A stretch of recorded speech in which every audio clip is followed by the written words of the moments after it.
దినసుల నుండి పాటలు పాడుతూ ప్రభుని స్తుతించాము, ప్రభునామాన్ని కనపరిచాము.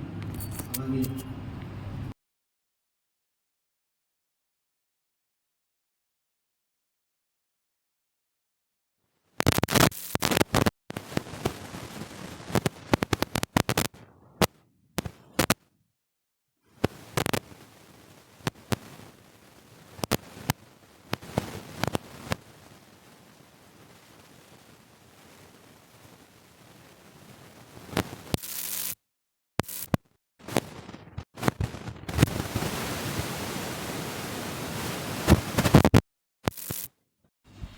వచనం మనం చదువుకుందామండి.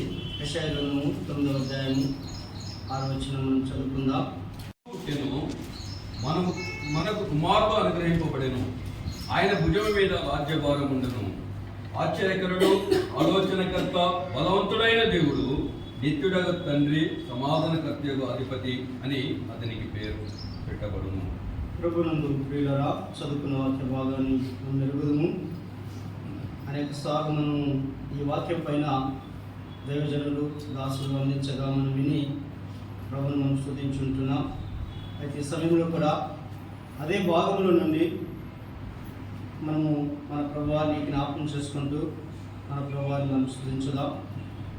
ఈ భాగాల్లో మనం చూసినప్పుడు ఎలాగనగా మనకు శిశువు పుట్టెను, మనకు కుమారుడు అనుగ్రహింపబడెను, ఆయన భుజం మీద రాజ్యభారమును.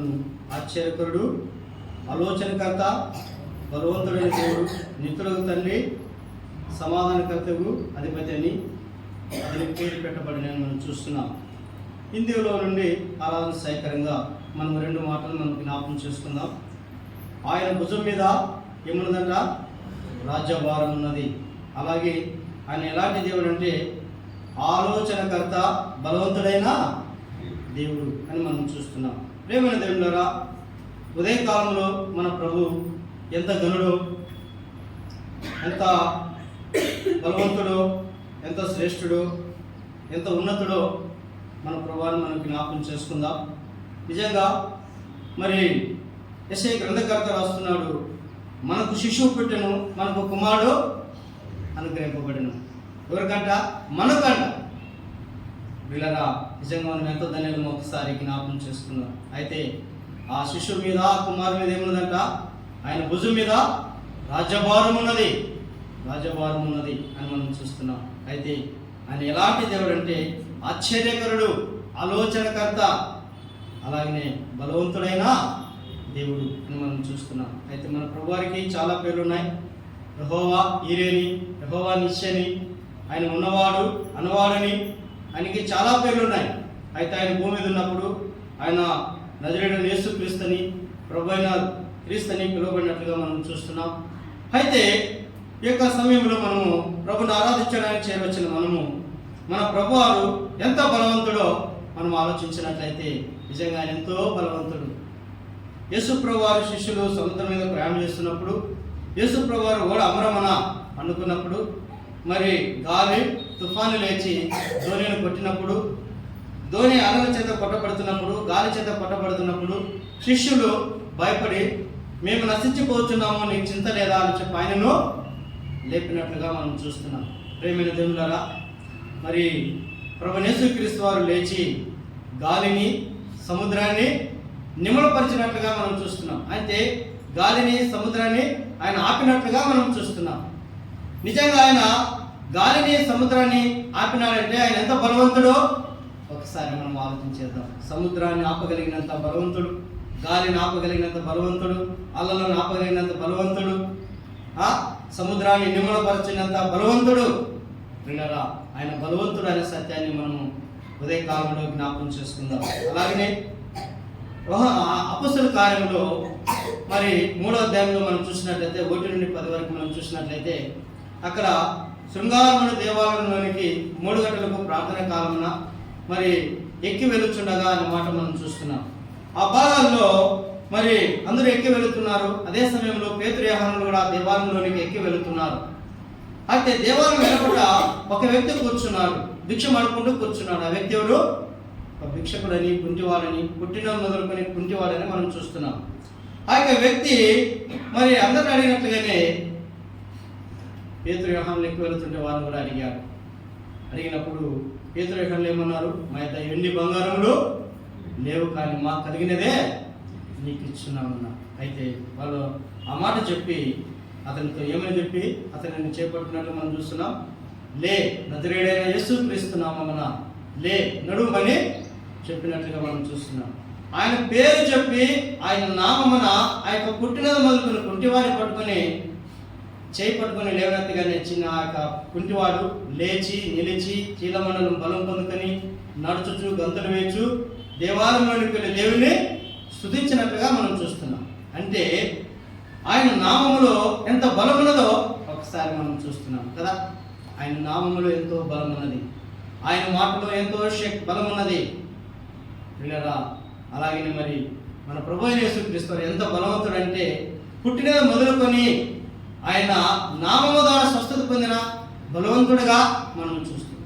స్వస్థపరిచిన ఆ యొక్క దైవజనులుగా మనం చూస్తున్నాం. అక్కడ వాళ్ళు అంటున్నారు, మా యొక్క వెండి బంగారం లేవు, కానీ ప్రభు యేసుక్రీస్తు నామమున లే అని నడిపినట్లుగా మనము చూస్తున్నాం. కాబట్టి ప్రభు యేసుక్రీస్తు నామములో బలం ఉన్నది, ఆయన మాటలో బలం ఉన్నది, ఆయన తాకిడిలో కూడా బలం ఉన్నట్లుగా మనం చూస్తున్నాం. అలాగే మరి ప్రియులారా, లేఖనాలను మనం ఆలోచించినట్లయితే మరి తనకు ప్రియమైనటువంటి లాజరు, మార్తా, మరియమ్మలు ఉన్నారు. అయితే వారు ప్రియమైన తమ్ముడు చనిపోయినప్పుడు ఆ సమాధి దగ్గరికి వెళ్ళి యేసుప్రభువు వారు ఏమన్నాడు?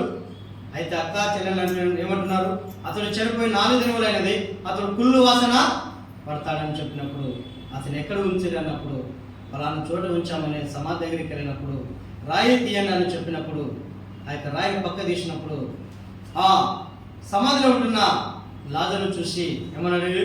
లాజరు ఆయన మాట చనిపోయి 4 దినాలైన లాజరును ప్రేతవస్థలతో సజీవునిగా బయటికి లేపినటువంటి మాటగా మనం చూస్తున్నాం. ఆయన మాటలో బలవంతుడు, ఆయన కార్యాల్లో బలవంతుడు, ఆయన శక్తిలో బలవంతుడు, ఆయన నామములో బలవంతుడు. అందుకే యెషయా గ్రంథకర్త అంటాడు, ఆశ్చర్యకరుడు, ఆలోచనకర్త, బలవంతుడైన దేవుడు అని మనం చూస్తాం. కాబట్టి ఆయన బలవంతుడైన దేవుడు. ఇశ్రాయేలు జీవితంలో ప్రభువు చేసిన కార్యం మనం ఆలోచించినట్లయితే, ఇశ్రాయేలు ప్రజలు వెనకల శత్రువు సైన్యం తరుగుతున్నప్పుడు ముందు సముద్రం వచ్చినప్పుడు సముద్రం 2 పాయలుగా చేయబడింది. వీళ్ళరా ఆ భాగంలో దేవుని హస్తం ఎంతో ఆ యొక్క సముద్రాన్ని 2 పాయలుగా చేసినట్లుగా మనం చూస్తున్నాం. ఆయన యొక్క బాహు హస్తము చాపినప్పుడు ఆ యొక్క సముద్రం 2 పాయలుగా అయినట్లుగా మనం చూస్తున్నాం. ఆ సమయంలో తన ప్రజల ఇశ్రాయేలు ఆ సముద్రం నడుచుకుంటూ అద్దరికి వెళ్ళినప్పుడు ఆ యొక్క నీళ్లు వారికి గోడల వల్ల ఆపకి నిలిచినట్లుగా మనం చూస్తున్నాం. సముద్రం ఆపివేయడం, సముద్రంలో నీళ్లు 2 భాగాలుగా నిలవడం, వారికి గోడలుగా నిలవడం, ఆయన బలం ఎంత గొప్పదో ఒకసారి మనం ఆలోచించేద్దాం. పిల్లరా, ఆయన ఎంత బలవంతుడంటే అంత బలవంతుడైన దేవుడు. అయితే పిల్లరా, అలాంటి బలవంతుడైన దేవుడు మరి ఏమయ్యాడో మనము ఒకసారి ఆలోచించినట్లయితే రోమపత్రిక 6వ అధ్యాయం అపొస్తలుడైన పౌలు రోమపత్రిక 6వ అధ్యాయానికి వచ్చినట్లయితే ఆ బలవంతుడైన దేవుడు ఎవరి కోసం బలహీనుడయ్యాడు, ఎలాంటి వారి కోసము చనిపోయాడు మనం అక్కడ మనం చూస్తున్నామండి. 5వ అధ్యాయం ఆలోచన మనం చూద్దాం. ఎలాగనగా మనం ఇంకా బలహీనులమైండగా, ఎవరంటండి? మనం ఇంకనూ బలహీనులమైండగా క్రీస్తు యుక్త కాలమున భక్తిహీనుల కొరకు చనిపోయాడు. బలవంతుడైన దేవుడు ఎవరి కోసం అంట? బలహీనులమైన మన కోసం, భక్తిహీనులమైన మన కోసం. ఇంకా కింద మనం చదివితే నీతిమంతుని కొరకు సైతం ఒకడు చనిపోతారు, మంచి వాని కొరకు ఎవడైనా ఒకవేళ తెగిపోవచ్చును. అయితే దేవుడు మనడన తన ప్రేమను వెల్లడిపరుచున్నాడు. ఎట్లనగా మనం ఇంకనూ ఏమంటండి? చదవండి ఆ మాట. మనం ఇంకనూ పాపము ఎండగా పిల్లరా, ఈ భాగాలు దేవుని ప్రేమ ఎంతో గొప్పదో మనం చూస్తుంది. మనం ఇంకనూ పాపం ఎండగా క్రీస్తు మన కొరకు చనిపోయాడు. బలవంతుడైన దేవుడు ఎవరి కోసం చనిపోతున్నాడట? బలహీనులైన వారి కోసం, భక్తులైన వారి కోసం, పాపులైన మన కోసం చనిపోతున్నట్లుగా మనం చూస్తాం. కాబట్టి పిల్లరా, బలవంతుడైన దేవుడు మన కొరకు, మన పాపముల కొరకు ఆయన పట్టబడి ఏడవబడి ఒక బలహీనుడిగా పట్టబడ్డాడు. ఆయన ఒక బలహీనుడిగా ఏడవబడ్డాడు. ఆయన యొక్క బలహీనుడిగా మన కొరకు కొరడా దెబ్బలు కొట్టించుకున్నారు. ఆయన యొక్క బలహీనుడిగా చెంప వెంట్రుకలు లాగించుకున్నారు. ఆయన యొక్క బలహీనుడిగా ముఖం మీద ఉమ్మి వేయించుకున్నారు.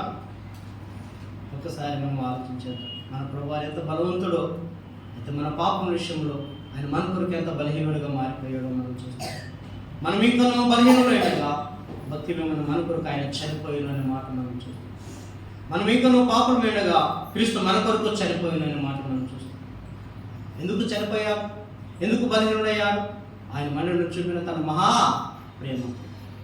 పాపులమైన మనలను ప్రేమించి మన కోసం తను తాను రిక్తుడై, దాసుడై, దీనుడై, దరిద్రుడై మన పాపల కొరకు రావాల్సిన శిక్షను మన మీద వేయక తానే భరించినట్లుగా. అందుకే పిల్లల మరి ఆయన మన కొరకు బలహీనుడైన దేవుడు, కొట్టబడిన దేవుడు, ఈడవబడిన దేవుడు. ఆయన మన కొరకు మరణం పొందినంతగా విధేయత చూపినట్టు బలహీనుడైనట్టుగా మనం చూస్తాం. పిల్లల ఈ విధంగా మన ప్రభువు యేసుక్రీస్తు వారు బలవంతుడైన దేవుడు.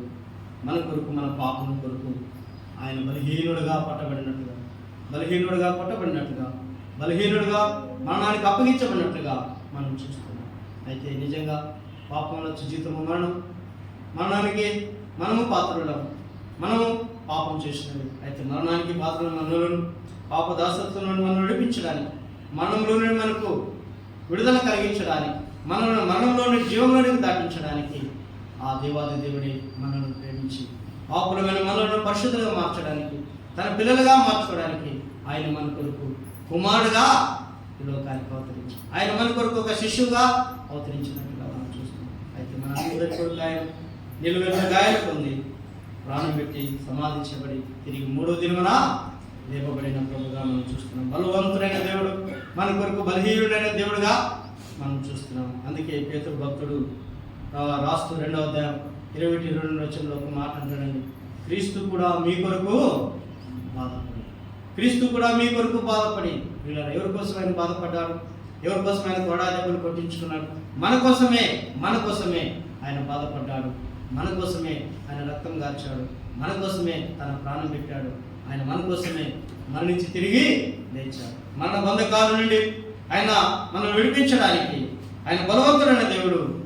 మరణంలో నుండి ఆయన మృత్యుంజయుడిగా లేచినట్లుగా చూస్తున్నాం. మరణాన్ని మిరిగివేసిన దేవుడుగా చూస్తున్నాం. మరణ ముళ్ళను విరిచిన దేవుడిగా మనం చూస్తున్నాం. మరణంపై విజయాన్ని సాధించిన బలవంతుడైన దేవుడిగా మనం చూస్తున్నాం. కాబట్టి అలాంటి బలవంతుడైన దేవుడిని, ఆయన భుజం మీద రాజ్యభారం ఉన్నది. అయితే ఆయన భుజం మీద మన పాప భారాన్ని మోసిన దేవుడిగా ఉంది.